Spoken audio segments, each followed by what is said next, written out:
Close your eyes and imagine this: a dark world divided by hate, torn by war, and chained by slavery. Now imagine one man, poor, humble, yet unshakably brave, who stood up against the tide of history and said, "All men are created equal."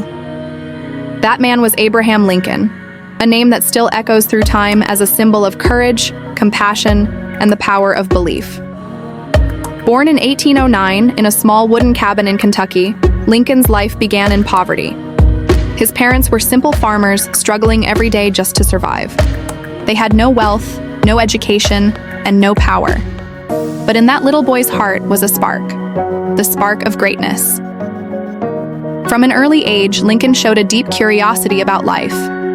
He wanted to know why the world was unfair, why some people suffered, and why truth was often hidden behind lies.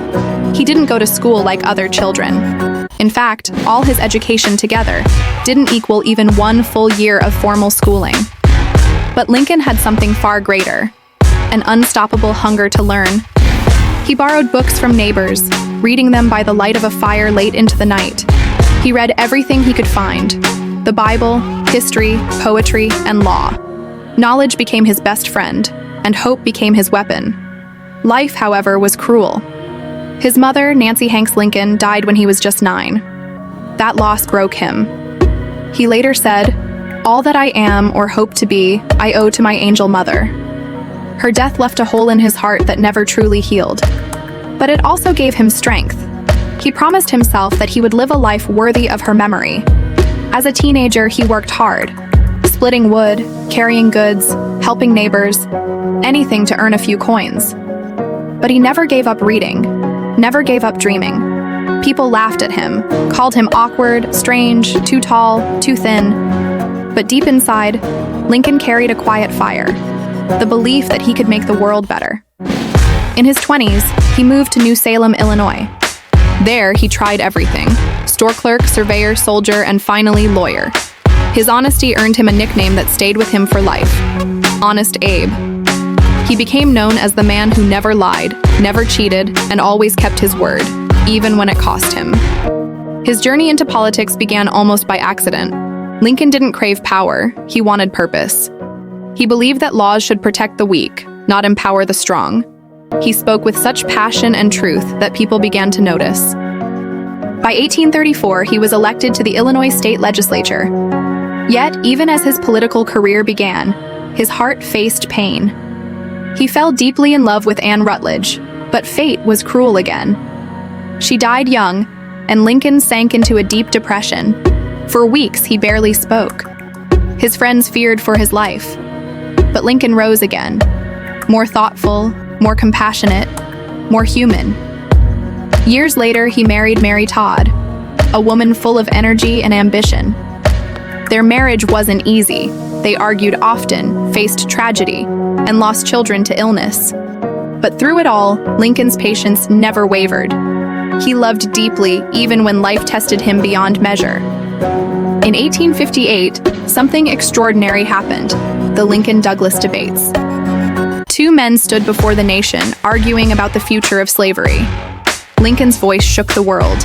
He said, "A house divided against itself cannot stand." Those words were a warning. America could not survive half slave and half free.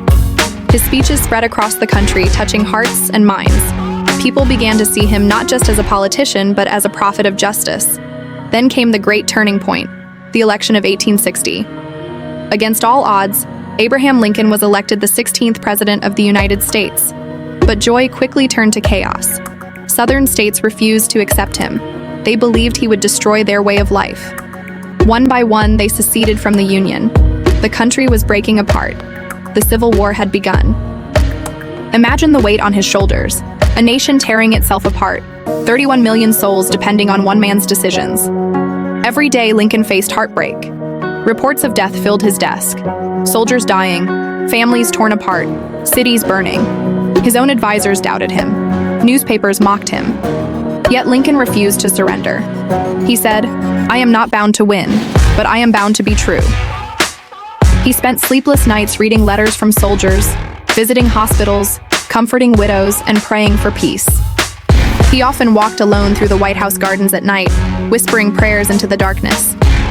"God, give me strength," he would say. That loneliness became his closest companion. In 1863, he made the most courageous decision of his life.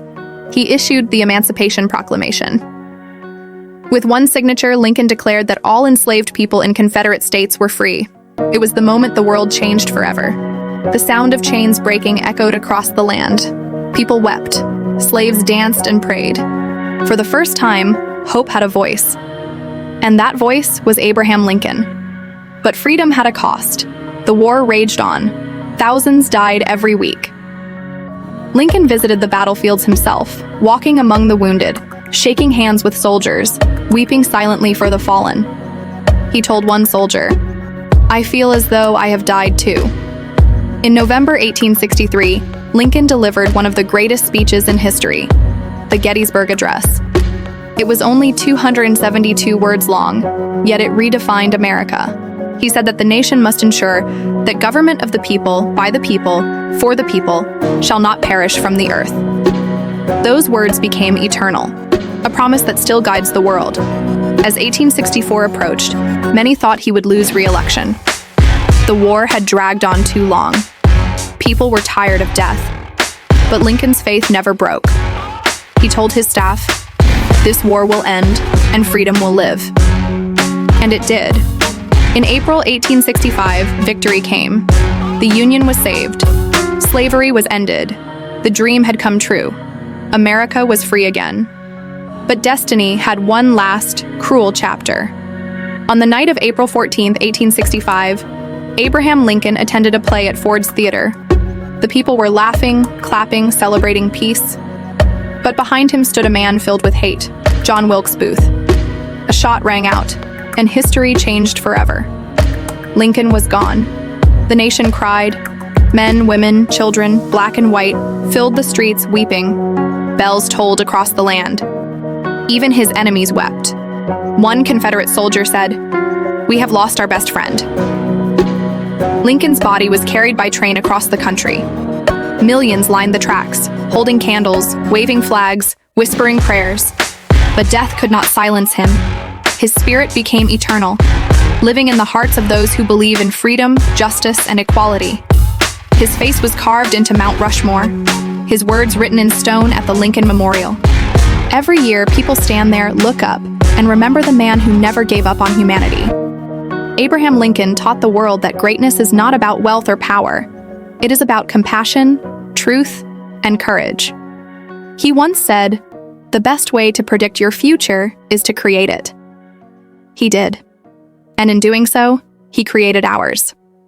If Lincoln were alive today, he would remind us, division destroys, but kindness heals. Hate can never build, but love can rebuild everything. His story isn't just America's story. It's the story of the human soul. How darkness can never win as long as one light keeps burning. Abraham Lincoln's life was short, but his legacy is forever. He proved that even one person, armed with nothing but honesty, faith, and heart, can change the course of history. His journey from a log cabin to the White House is a reminder that greatness is not born. It is built.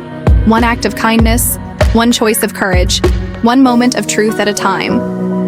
And so, when we say his name, Abraham Lincoln, we don't just remember a man. We remember what humanity can be at its very best.